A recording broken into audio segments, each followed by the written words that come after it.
Тұрмысқа шықпаған ақылына көркі сай өте бір сұлу қыз медреседе білім береді.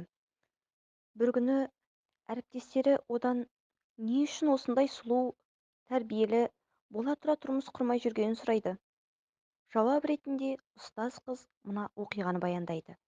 Баяғыда бір әйелдің 5 қызы болған екен. Алтыншысына аяғы ауыр кезде жолдасы, егер тағы қыз тусаң, көзін құртамын деген екен. Уақыты келіп әйел тағы қыз босанады. Күйеуі қызды алып таң намазында мешіттің есік алдына қояды. Түн бата құптан намаздан соң қараса, қызды ешкім алмаған соң қайтадан үйіне әкеледі. Дәл осылай бір апта жалғасады. Нәтиже болмаған соң қызды өздеріне қалдырады. Анасы қатты қуанады. Бір жыл өткен соң анасының аяғы ауырлап, бұл жолы ұл босанады. Ұл босанған кезде үлкен қызы қайтыс болады. Осылай жүріп, тағы 4 сүйет көтеріп ұлды болады.